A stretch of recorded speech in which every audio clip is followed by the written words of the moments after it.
Hi guys, Soul Intuition here. I'm actually recording this on my phone because for some reason my computer is cutting up. It won't let me upload straight from YouTube, so whatever. You're watching Soul Intuition and of course simplystayhome.com. My channel has two purposes. One, my journey as an internet mompreneur, entrepreneur, drop shipping dominator, freedom fighter, chain cutter, and I'm talking about freedom from 9 to 5, freedom from working for other people, freedom from working out other people's dreams and sacrificing your life to work for somebody else.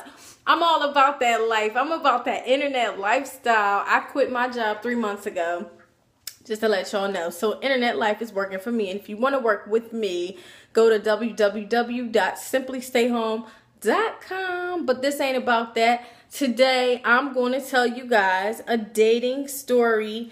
And even though I say story, it's a true story. Somebody asked me today, are your videos real? Did that stuff really happen to you? Yes, it all happened. And if you've been following my channel for Soul Intuition videos, which are about my dating experiences, you know that I have a boyfriend now. Mr. Potential and I, we did become a couple.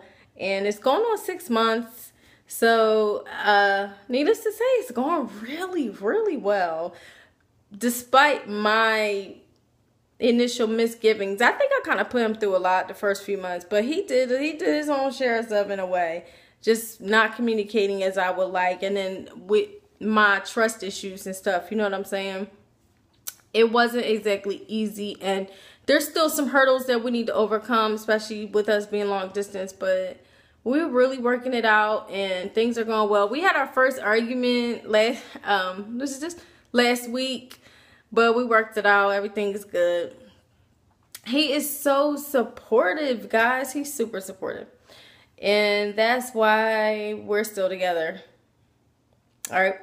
Now, let me tell you guys, because I owe you guys a dating story, because it's been a while since I've posted one, and today somebody asked me what's the craziest thing that ever happened to me on a date, and I don't know if this is the craziest, but this was pretty out there. So let me tell you what happened. Okay, so at this, when this story took place, I was still active duty in the Marine Corps, and it was a few years back. It was the summer, so my son was away. Y'all know he goes visit his dad and my mom too. They split every summer. So the summer in particular that I'm talking about is no exception. So my son wasn't home and stuff. So I was just dating. I usually do a lot of dating in the summertime while my son's away. Well, I met this guy on, it's like a business site for entrepreneurs, because I was always into being an entrepreneur. I just didn't start my own business until recently, but just, you know, this past December with DS Domination. And so, you know, he seemed pretty cool. Like I said, was on straight. He owned his own business and all this stuff. So we decided to chat a little bit, and then we just said, hey, let's meet up, because he was good looking, at least from his picture. And I was like, yeah, I'd like to meet him in person. We could talk and get to know each other, and eventually, I mean, he might be a love interest, you know what I'm saying? So we decided to meet in DC, because I live in Virginia, and at the time I was living on Marine Corps base here in Virginia. So we met in DC. Now let me tell you, first of all, I should have just went home. If I had just gone home before the date even started, I wouldn't even have the story to tell. So I don't know if that's a good thing or a bad thing, because it is entertaining. Anyway, okay. So he's late. I mean late. When I say late, I mean like 35, 45 minutes late. Probably almost an hour. It's been a couple years now, so I think it was close to an hour late. It was horrible. And I was going to leave, but I'm like, man, I drove all the way out here. I might as well just wait. So we were meeting at Phillips down in D.C. It's the seafood place. I'm thinking we're going to eat there, because he's like, let's meet at Phillips. I'm thinking we're going to eat there. No. So he finally gets there, apologizes for being late, and he says, hey, you know, let's go get some Greek food. But I'm down with Greek, so I was like, okay, that's cool.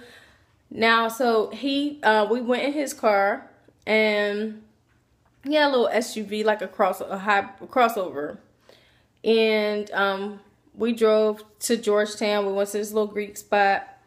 And he's telling me about himself. And the whole time in the car, he's like, oh, yeah, I never carry less. He's supposed to be Dominican. I don't know if he was or not. But anyway, he's like, oh, I don't carry less than $2,500 on me at a time in cash and all this. And I'm like, huh? You don't even have to talk to me like that. But I'm just listening to him like, okay, whatever. Anyway, we get into the restaurant and he tells me, oh, I'm a co-owner. I'm like, oh, okay, cool. You know, maybe we should take a tour of the kitchen. And then, but I noticed when we got in there, no one acted like they even knew who he was. Nobody recognized him. And I'm thinking to myself, you're a part owner. You must be a silent partner because nobody knows you here. Anyway, needless to say, I did not get my tour of the kitchen. And he didn't even ask. Like, anyway. So we sat down. And I don't even remember what we ordered because I don't think I ate. Oh, okay. Yeah. So we ordered stuff. And me, I'm that type of person that will pick something off of your plate without asking. I don't do it so much now because of this guy, but I think I went to reach over to get something on his plate or something. I think I used my fork too. I don't even think I used my fingers. But he's like, oh, you know, don't take stuff off my plate. I was like, oh, excuse me, whatever. But the conversation seemed pretty good, so I felt comfortable enough to do that, but I was wrong. But he was cool. He just said, hey, I don't like people reaching in my plate. I'm like, okay. Then, so we're just making small talk. And then he says, so what's your last name? And I'm joking. And I say, if I tell you, I have to kill you. This dude takes me seriously. So he gets upset. He's like, you're not going to tell me your last name? For real? And I'm like, so then I'm like, I might as well play this out. So I just said, no, I'm not telling you my last name. What do you need my last name for?